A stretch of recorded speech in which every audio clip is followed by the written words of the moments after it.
listening to the Savvy Musician Show with Leah McHenry, and this is your secret weapon for success in the new music industry.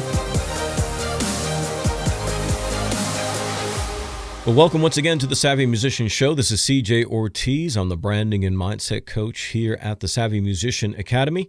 And I'm beginning a 3-part interview series, which is really, really special. I'm excited about it.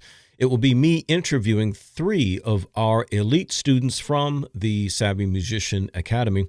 And this is special because I think it gives everyone just a little bit of background, a little behind-the-scenes look at what some of these independent artists who are doing everything they can to maximize their success going exclusively online. And I think it's really important that you not just hear from Leah from the front end or from me on the front end, but get a fly on the wall sort of view from someone who's actually going through the program and experiencing some results. So whereas normally I would include a student spotlight, the whole thing is a student spotlight.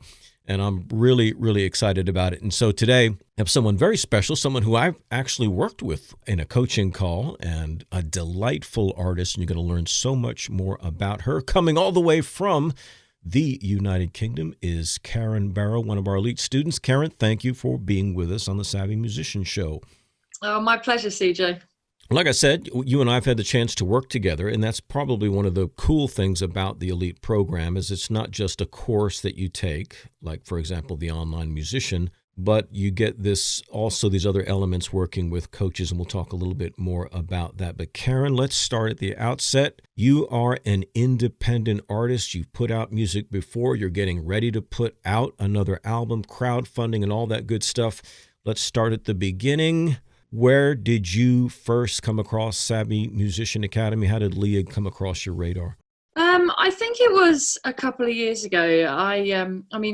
Just a bit of background. My career, I sort of started my career on that cusp of the internet. So when I was starting out, it was the whole MySpace thing. And I experienced probably like loads of people. I built up, I don't know, like 30,000 people on MySpace, and then it went overnight like that, gone. And the whole point of my career, I always knew I wanted to be independent, but it was all about chasing radio and chasing media. And, you know, if these guys play you, you'll get noticed, it will happen, blah, blah, blah.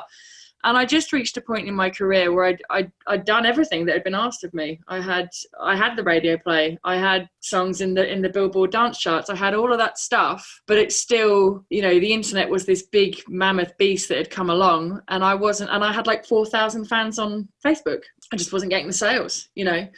So I was looking for something else, realizing that this was just a waste of my time, just putting out music, hoping that someone on the radio is going to give me the break, or, you know, on TV or whatever. And I stumbled across Leah, first of all. I think the first course I did of hers was just like the online musician course. And then I did the one following that, which I can never remember the name Right. I did a few of her courses. This was before Elite existed, and I reached a point where I had set up my first funnel in terms of email, just bringing leads in and doing the whole. At that point, it was like a 3-day song giveaway, 3 songs, 3 days, and then they were in the funnel, and that was great, and that was fab. And I started to build this list, but then I was like, great, so where's my sales? Right. And I was like, right, this is great. What's next? And it was like a year later that the Elite course came on my radar. And I didn't sign up to it immediately because, you know, I was umming and ahhing and like, oh, is it really going to deliver? Am I really going to, I don't know. And I was just kind of plateauing around, not really knowing what to do, not really knowing how to put a promotion together. And I was building this list and I didn't know what to do with it. So I kind of decided, well, it's all or nothing. You know, sign up to because this isn't working. I've what's wrong? Something's wrong, and it's a case of either, you know, go big or go home. Right. So I decided to take the plunge, and I went for Elite. And how long ago was that? Oh gosh, it was at the beginning of the summer, so I think it was like May. Okay, May of this year, 2019. Yeah. Now, okay, your stage name is Scarlet. Yes. And for a while there was Scarlet Fever. Yep. And of course, after a session that you and I had, which we talked about branding specifically, you had done the branding boot camp in the Elite course, and we had an offer there to just do kind of a one-on-one. And, even though we're not taking an extensive amount of time in that sort of thing, from that initial branding boot camp and from that initial branding call, how much was opened up for you in terms of the importance of branding yourself as an artist now in the online space? I can't possibly state the impact that working with the coaches, you guys, and the weekly sessions with Melissa, that has been, as much as the course content is mind-blowingly incredible. Wow. It's been that one-on-one coaching that has really been a game changer for me, because it stopped me getting stuck in this micro world of, is it this, is it that, is that color quite right, is it this, but maybe it's that, because it's just that, being an online musician, it's a lonely world. You don't, it's not like I sit here and I've got my community of labels to talk to about decisions and branding and marketing and blah, blah. And that's what that gave me, was just that opportunity of an actual trusted professional person. This is what you do. Okay, let's put it on the plate in that arena. It was massive. It was absolutely massive. What was the first, once you got in the program working with the coaches and stuff, what was the first major victory that you had? I think the first major victory was, that's an interesting question, actually, because I don't think I was aware of it at the time. It was actually over the summer, I did a flash summer sale, and over a weekend, I made like £300. Yeah. And it was like, oh wow, I've made some money. Oh, that's weird. And I think that, that's been the interesting thing for me. I don't think I've had, like, at the time I was like, that's pretty good, 300, but I'm pretty ambitious with my goals, right? So I didn't kind of like see it at the time for what that meant. Obviously what that meant is that my list building, my audience, that my email was on the right track. And I think that the other big one actually was, I had a session with Steve as well, which was amazing. And something that had slipped through the net for me was understanding about how to actually keep pruning your list and how to check the health of your list. Because when I was looking at my list, I was frustrated because I had a good open rate, good click-through rate, but I didn't feel that I had the sales. Of course, I had a list that was established from before Elite, before Savvy Musician. I didn't know about pruning my list, and getting rid of people who aren't engaged. So my buying percentage was really low. And then as soon as I pruned the list, I had that thing of, brilliant, it's actually that. Had I not spoken to Steve and I looked at all of those figures, I'd have been like, well, what's wrong? I must have my targeting wrong. I've got to go back to going through my targeting. And I think that's what the coaching has done. It's helping me look at the right thing rather than going down this forever ending tunnel of, is it this, is it that, is it that? You guys have helped me go, no, branding, tick. Right. The right people, tick. It's not that, it's this. Right. Isn't that amazing? I've often told people, and I'm so glad you said it that way, because I've told people for years when I talk about, I do a motivational stuff on the side, and I try to get them to understand that you need two things for success in any area. You need principles, right? Whatever principles govern success. And number two, you need coaching. Yeah. And the coaching part is what stumbles them, because they think they can figure it out, right? They're going to listen to the free podcast. They're going to listen to the free YouTube videos, right? And somehow they're going to figure it out. But what they miss about the coaching part is that, like a professional athlete, for example, like over here in the United States, you have a pro golfer like Tiger Woods, right? Well, Tiger Woods has a golfing coach, but that doesn't mean the golfing coach is necessarily better player than Tiger at all, not even close. But what the coach does is watches his technique, so he can tell when he's starting to get into a bad habit or he's missing something very simple that he already knows, but the player can't keep all of that in mind all the time. And so, you get trapped and you think it's something you did wrong, or you think the problem is in an area that the problem is not actually in. And it's a rabbit trail, and you waste so much time, you waste so much emotional energy, you get discouraged, you start to turn on yourself, you start with all the mind games of, is it worth it? It's not meant to be, all of these things that we do, and it's just a simple fix. Yeah. right? And so now here we are in this new era of the music industry where this becomes imperative. I don't know if you saw this. This is a new article. And, Billy Corgan from Smashing Pumpkins. Mm-hmm. There was an article about him in a recent issue of Guitar World magazine. And it says, Smashing Pumpkins leader on why, as an artist, you should focus completely on the internet. And it was interesting because he says, going out into the world, he said, and playing down the street, don't even bother. And then later on he says in this, and this is a literal quote, he says, if I was going to give you 60 seconds of advice, I would put your whole focus into reaching people through the internet. Yep. That's amazing. So I think more and more people are beginning to understand that this is what you need to do, but that's kind of an ambiguous general statement. What does that mean? You were doing it, as you said, back in the days of MySpace. Yep. You were on the internet, but it's the new dynamics of how social media has changed. Things like email opt-ins. Did you have any idea it was as involved as you've learned it to be? I mean, no. I mean, the funny thing is, and I was doing it, and I was, but the interesting thing is, I mean, because I first, when I realized that the internet was there and I was first speaking to music marketing gurus about the internet, it was the same model, just different. They were still going for, you've just got to get the views, you've just got to get the audience, and then they will come, these imaginary people who will come and make your career. And I mean, I sat there at that point before Leah. I had 12 million video views, and I still couldn't buy you a pint, CJ. 12 million video views on YouTube, right? No, this was on Facebook, because I was advertising on Facebook. Even on Facebook, right? Yeah. But what I wasn't doing was doing anything with that audience, because I didn't know how. I mean, I kind of obviously through the first courses, I I learned that we need an email address, and that's great. And I sat there and I looked at my new little list and I was like, great. Now what do I do with you?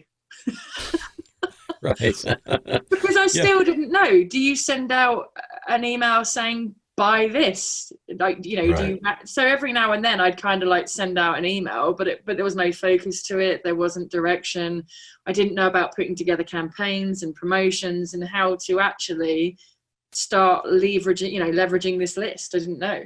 Yeah, so now there's an intentionality, for example, to your email. There's a intentionality to your social media posting. And so tell me, I mean, how does this make you feel in terms of your own personal empowerment, feeling like you're starting to get more and more control over your own career?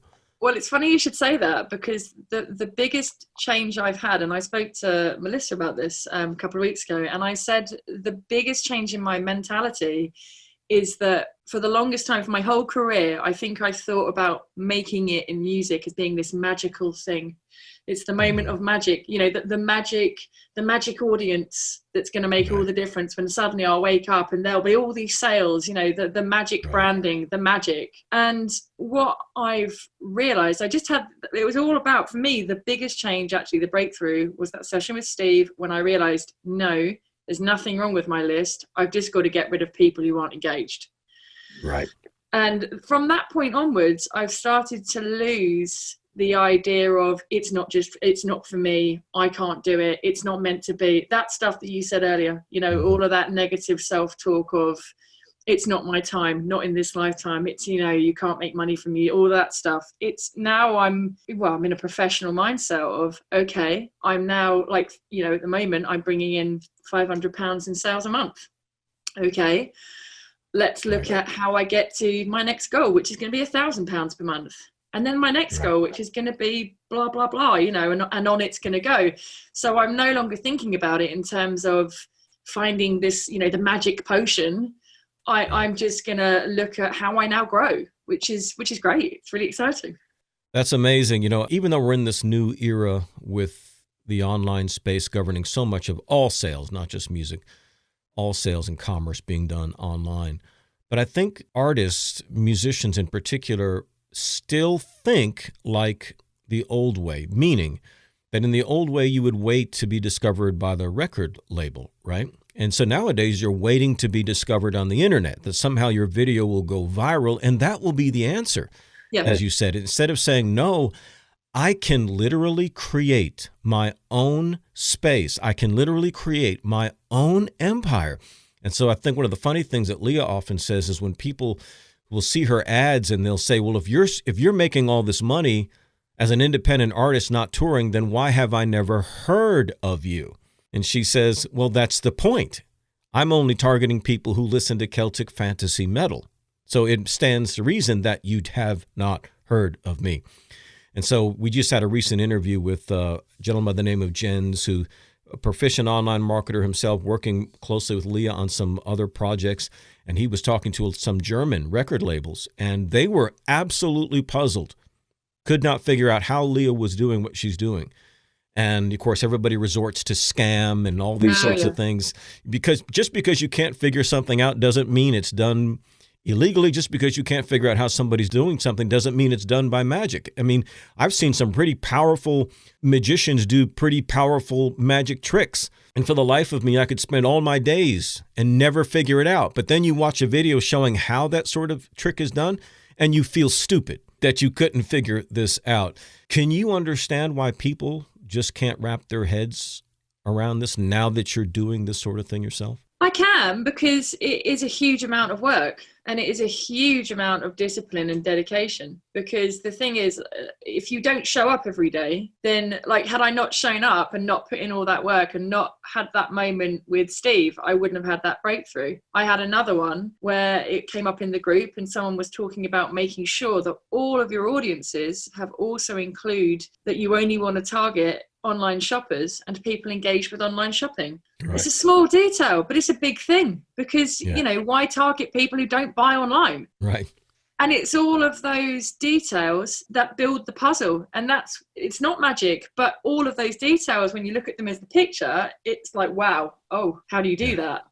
Exactly. Yeah. And it's pretty amazing that, you're doing something like this for the most part on your own, that you're not doing it with a team of people or whatnot. You can get to the place where you might have to, bring some things in, and you've done little things like maybe you hire something out, a little graphic design project here, but there's so many now inexpensive vendors to do that. Tell me a little bit now, because I don't know how much you were doing this beforehand. I'm sure you did, but how has the e-commerce element that you're taught in Elite, the merchandise and all of that, how has that changed things? Oh gosh. It's massive. It's absolutely massive. And I think that, again, Shopify has been the moment of, an out of control independent artist to someone who actually has a business. Because I last Christmas, and this was before I did Elite, but I'd done all the other trainings and I was building my list. And I was, I'm not stupid. I was kind of like having a look at what other independent artists are doing who seem to be successful. Oh, they do this Christmas promotion. Okay, right. Well, I'm going to do this Christmas promotion. And I remember hearing Leah talk about figuring out the numbers. And I was like, I've got no idea what that means. And I don't know how you figure out the numbers, but I'm gonna do something, So I had this idea of, I'm gonna do this Christmas promotion. But at that point, I only had WooCommerce, and I didn't even I had the free WooCommerce. Right. So, I didn't have upsells on that. I didn't have any ability to actually really control. It was purely like a purchase platform, right? It's not actually, I didn't know about writing the correct sales descriptions or even the right photos, or didn't know any of that. So it's a miracle that I actually got any sales. I did, nowhere near of, what I actually wanted at that time to get. But what Shopify has done, it's like, especially with the analytics, I've got this, this incredible tool, and to actually really now start using that data to grow, that's what Shopify's been huge. But I will say this, I can see how easy it is to get, again, sucked in down the rabbit hole of the perfect app. Right. The perfect theme, So I think that for me, I've got it at that place of, and that's where I just listened to Leah. I got the apps that she recommended as being the vital apps, and I put it to bed, because I can. You could easily spend a year, 2 years just sitting on Shopify tweaking pages. So it is incredible, but it's another whole universe. Right, and it adds a tremendous amount of, when people try to wrap their heads around when Leah touts making six figures with her own music without touring. That's part of the reason of how that's accomplished is because of the Shopify element. You're not just selling your CDs and vinyl, which she does, but she's selling bundles. She's selling accessories. She's selling everything from shower curtains, literally Leah shower curtains, bedspreads, to journals, to T-shirts, to hoodies, to mugs, to hats, to smartphone covers, jewelry. I mean, shoes. Yep.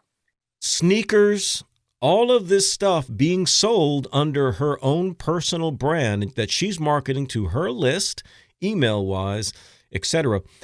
Tremendously empowering. But you said something, Karen, that I thought is really, really noteworthy. And I want people to, well, two things you said. Number one, you said it's what the Shopify element took it from just being an artist, willy-nilly moving around trying to make things happen to actually being a business. Yes. And then the second thing is with the Shopify thing, like all the other aspects of this type of approach to music marketing, you can end up getting pigeonholed and too focused on the apps and all of these sorts of things. Tell me what you've learned in terms of, how important just the basic principles of marketing are.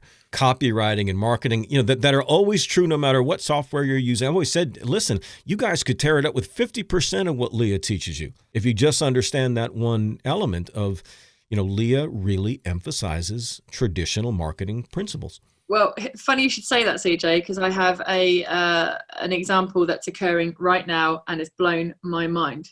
So I've been running the e-commerce adverts, here's the t-shirt, blah, blah, great. And I had about £9 something cost conversion. I can't think of the word, but £9, whatever. Anyway, I did one of I hadn't done it before, but I actually created based on one of Leah's trainings where she talks about the surround advert, where you write a really compelling, a long post, just outlining your journey, right? And just talking a bit about life as the independent musician, blah, blah, blah, just a kind of little bit of a story. And I woke up this morning, I ran the advert yesterday, and I woke up to £100 worth in sales with a cost conversion of £1.67. Wow. Isn't that amazing? It's slightly different to what you're saying because it's not copywriting on Shopify, but it's copy. It's getting the right copy, like, again, promoting the right copy. And that I just found like, wow, that's crazy. In a lot of the coaching calls that I'll do, we have monthly coaching calls with each of the coaches where everybody can participate, not just a one-on-one like you and I did. And I've been telling them recently just about that very thing is when you'll really understand the revolutionary aspect of social media when social media itself disappears and you realize you're just talking to a person. That's why it's not all about the software. It's not about the media. It's not about that. Even though we teach these things in depth, it's really about your personal relationship with your fan, with your follower, engaging with them, creating this know, like, and trust relationship that marketers have never been able to achieve, advertisers have never been able to achieve in the history of advertising and marketing, so much so that I would tell you that if social media had appeared 100 years ago at the same time marketing and advertising appeared, the rules of marketing and advertising would be different because up until the age of social media, you could never be personal with somebody. So you had to fake it. You know what I mean? You had to make that sales letter personal and you had to throw in all these 90-day guarantees to try and get people to take a risk on your product or service. Now, Karen is going directly to her audience. That just adds to this sense of empowerment and limitless growth. I think that's why those big moments are almost hard to see because that isn't the big moment. The big moment has been the year of building the list so that when I put that and all of the posts I've been making and all of the stories I've been telling them. So when I posted that one, people have taken action on it. And that's the point that you say, that it's the background relationship building so that when you do ask for the sale or the promotion or whatever, it's there. So tell us real quick, what's next for you? What's next for Scarlett and how they can follow up with what you're doing? Again, I'm staying close to the fire. So that for me right now at the end of October means that I'm going to very, very quickly go through the holiday training. And I'm gonna apply that, and I'm gonna be realistic about that. I'm gonna do that this year with a view of learning from it. Right. And then next year, I'm going to be attempting a crowdfunding campaign. And I'll be honest, it's a real big mental block for me, because I've got that horrible fear of, well, what if you don't raise any money? But it's the next thing. So I'm going to have to, smash through that one. That's pretty cool because, of course, as you know, we just did the 3 episodes on the crowdfunding. And, Leah took risks and hosted it on her own site, and all the details of that sort of thing. But I can tell you from just the way things have taken off since you've come into the program, and just how well and professional and dedicated you are at applying everything, you're going to do just fine because you've got great music. You're a great artist. And I want people, again, we'll put your contact information in the show notes, but I want you to go ahead and tell everybody how they can reach you. But, I think it's going to be easy to see that you're going to continue to be a great example of what an independent artist can do in this new era of the music industry, utilizing social media, marketing, Shopify, e-commerce, all email, all of these powerful, they're always changing, right? You've seen it just in the group. We have to keep updating and revising and changing things because these mediums are always changing. But that's okay. You've got to feel empowered about the next year. Even though you might be a little leery of the crowdfunding aspect. But think of how armed you're going to be in 2020 with what you've learned in the past 6 months.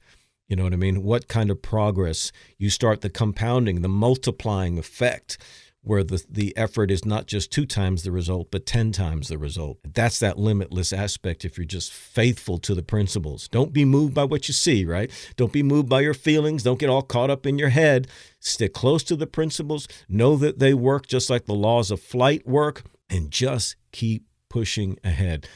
And Karen, you've been doing such a great job of exemplifying that. So tell everybody how they can reach you, learn more about your music. So all you need to do is go to, it's a funny spelling, it's scarletfever.co.uk, and that's SCARLETTE, scarletfever.co.uk. Yeah, so Scarlet, and so for all you Americans, all you Yanks, .co, right, .uk. Not .com, .co. Again, we'll put this in the show notes so everybody can follow up with that. But Karen, I'm so glad you were the one that we got to do this, start off this little series talking with some of the students, because like I said, you've been such a great example. And I had the chance to work with you one-on-one and see, up close what you were doing. And again, we are all so proud of you, behind you 110% committed to your success. So thank you for taking the time. Thank you, CJ. Thank you so much. Well, guys, listen, if you want to hear more of this, please go and subscribe to this podcast, whatever player you're listening on, whether it be Spotify, Stitcher, iTunes. Just be sure to leave us a review. We covet those reviews. We do read them in our weekly team meetings. They mean a lot to us. If they give you the option for including stars and give us the maximum of 5 stars, but we appreciate that. And again, thank you so much. We'll be back next time with another student interview. Take care. This episode was sponsored by the Superfan System Elite program here at Savvy Musician Academy. If you are looking to scale your existing music business and you're looking to get into advanced digital marketing, such as email marketing, funnels, e-commerce, Facebook ads, and more, and you're looking to build a real profitable online music business, book a call with our team at www.callsma.com. We would love to speak with you for about 30 minutes and see how we can help you. Don't forget to subscribe to this podcast for more episodes, and we'll see you next time.